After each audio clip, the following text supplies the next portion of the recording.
लाखों पहुंच गई, तो जहां पर और यह संख्या लाखों पहुंच गई तो जब गांधी जी ने दांडी मार्च की साबरमती से शुरुआत की थी तो उनके साथ केवल 78 सहयोगी थे, परंतु जब गांधी जी दांडी तक पहुंचे ना, तब उनके साथ यह संख्या बढ़कर लाखों तक पहुंच गई थी। तो दांडी पहुंचकर गांधी जी के द्वारा वहां नमक उठाकर इस नमक कर के कानून का विरोध किया गया और यह दांडी मार्च बहुत ज़्यादा प्रभावशाली रहा था, जिसके बाद सुभाष चंद्र बोस ने इसकी तुलना मुसोलिनी और नेपोलियन की यात्रा के साथ की थी। तो उसके बाद आगे है गोलमेज सम्मेलन। तो 1930 से लेकर 1932 तक अंग्रेजों के द्वारा कुछ सम्मेलनों का आयोजन ब्रिटेन में करवाया गया था ताकि भारत के विभिन्न दल उन सम्मेलनों में अपनी बातें अंग्रेजों के समक्ष रख सकें। तो इन्हें गोलमेज सम्मेलन के नाम से जाना जाता है। तो इसी क्रम में 1930 से लेकर 1932 तक अंग्रेजों के द्वारा 3 गोलमेज सम्मेलनों का आयोजन ब्रिटेन में करवाया गया था, जिसमें प्रति वर्ष एक गोलमेज सम्मेलन हुआ करता था। तो 1930 में पहला गोलमेज सम्मेलन हुआ, 1931 में दूसरा गोलमेज सम्मेलन हुआ और 1932 में तीसरा गोलमेज सम्मेलन हुआ था। तो इन तीनों गोलमेज सम्मेलन के बारे में अगली वीडियो में मैं आपको डिटेल में बताऊंगा, क्योंकि अगर यहाँ पर बताऊंगा तो ये वीडियो काफ़ी लंबी हो जाएगी। तो अगली वीडियो में हम तीनों गोलमेज सम्मेलन डिटेल में पढ़ेंगे। उसी के साथ हम 11 सूत्रीय मांगे और गांधी इरविन का जो समझौता होता है वो भी पढ़ लेंगे, और उसी के साथ पूना समझौता जो कि गांधी जी और बाबा साहब भीमराव अंबेडकर के बीच में होता है वो भी देख लेंगे। यहाँ पर मैंने इनके बारे में बताया तो है, पर इतना डिटेल में नहीं बताया। अगली वीडियो में हम इनको डिटेल में पढ़ लेंगे। यहाँ पर बस आप इतना जान लीजिए कि 3 गोलमेज सम्मेलनों का आयोजन ब्रिटेन में करवाया गया था, पर गांधी जी ने केवल दूसरे गोलमेज सम्मेलन में भाग लिया था। ये आपको पता होना चाहिए कि 3 गोलमेज सम्मेलन हुए थे, पर गांधी जी ने केवल दूसरे गोलमेज सम्मेलन में भाग लिया था। उसके बाद आगे है गांधी इरविन समझौता, जो कि 1931 में होता है।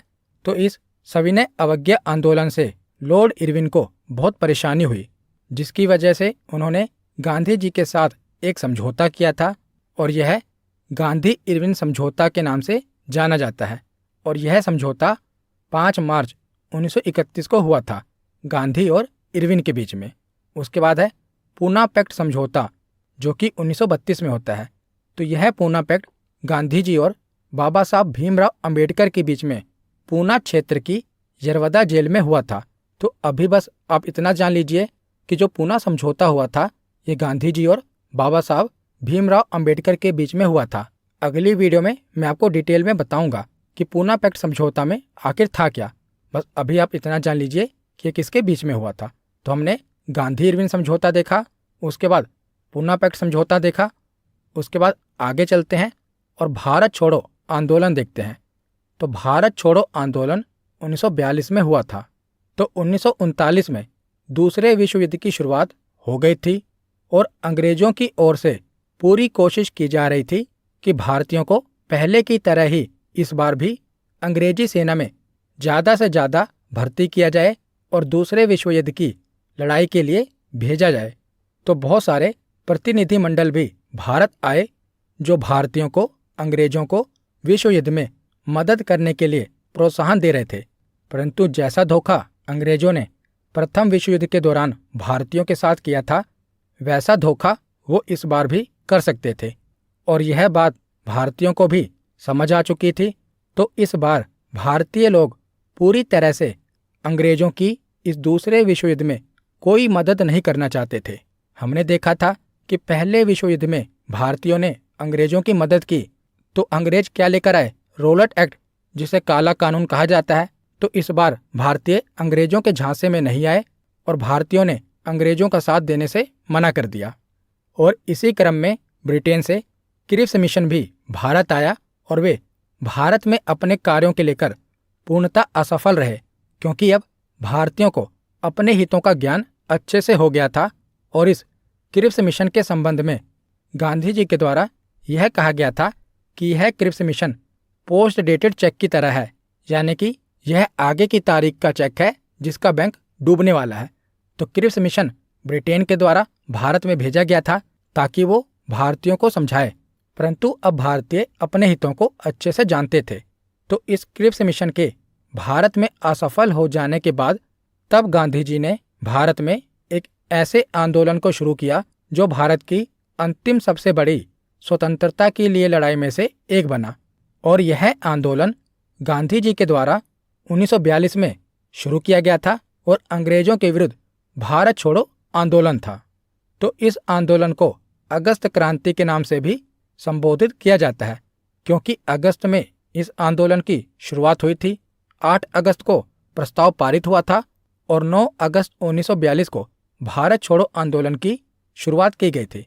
तो इस आंदोलन को अगस्त क्रांति के नाम से भी जाना जाता है। तो इसके बाद अंग्रेजों के द्वारा ऑपरेशन 0 आवर चलाया गया था, जिसके तहत गांधी जी सहित लगभग सारे बड़े नेताओं को गिरफ्तार कर लिया गया था।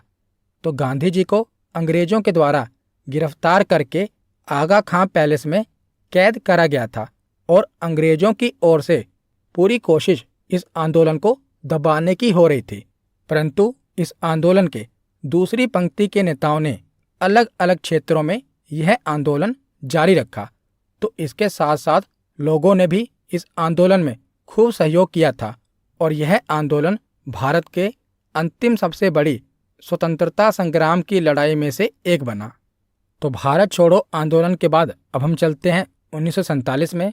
तो 22 मार्च 1947 को ब्रिटिश भारत का 34वां एवं अंतिम governor general Lord Mountbatten Bharat आया और लगभग 2 महीनों की वार्ता के पश्चात लॉर्ड माउंटबेटन इस निष्कर्ष पर पहुंचा कि भारत का विभाजन अनिवार्य है और लॉर्ड माउंटबेटन की योजना के अनुसार भारत और पाकिस्तान 2 अलग देश बना दिए गए। तो 1947 में आपको पता है कि भारत और पाकिस्तान 2 अलग देश बना दिए गए। तो उस समय भारत के 2 टुकड़े किए गए थे, एक को पश्चिमी पाकिस्तान बनाया गया और एक पूर्वी पाकिस्तान बनाया गया।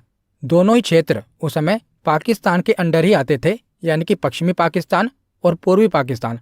परंतु आगे चलकर पूर्वी पाकिस्तान आपको पता ही है बांग्लादेश बन जाता है। अब तो केवल पाकिस्तान ही है, परंतु 1947 में पाकिस्तान को 2 क्षेत्र दिए गए थे, पश्चिमी पाकिस्तान और पूर्वी पाकिस्तान।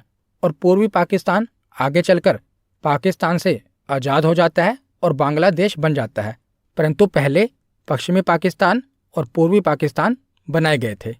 और अंततः 30 जनवरी 1948 को बिरला हाउस में शाम की प्रार्थना के दौरान नाथूराम गोडसे ने महात्मा गांधी की गोली मारकर हत्या कर दी थी। तो 30 जनवरी 1948 को नाथूराम गोडसे के द्वारा गोली मारकर महात्मा गांधी जी को शहीद कर दिया गया। तो यहाँ पर हमारा थ्योरी सेक्शन कंप्लीट होता है। अब हम प्रीवियस ईयर क्वेश्चन देखते हैं। तो पहला प्रश्न है कि महात्मा गांधी जी के राजनीतिक गुरु कौन थे? तो महात्मा गांधी जी के राजनीतिक गुरु कौन थे? गोपाल कृष्ण गोखले। तो इसका सही जवाब होगा ऑप्शन ए। अगला प्रश्न है कि महात्मा गांधी ने सत्याग्रह क्रियाविधि सबसे पहले कहाँ प्रयुक्त की? तो सबसे पहले महात्मा गांधी जी ने भारत में कौन सा सत्याग्रह किया था? तो इसका सही जवाब है ऑप्शन बी, चंपारण। तो चंपारण सत्याग्रह 1917 में महात्मा गांधी जी के द्वारा सबसे पहले भारत में किया गया था। तो इसका सही जवाब है ऑप्शन बी, चंपारण। अगला प्रश्न है कि असहयोग आंदोलन को क्यों निलंबित किया गया था? तो असहयोग आंदोलन क्यों खत्म किया गया था? तो चोरी चौरा घटना के कारण।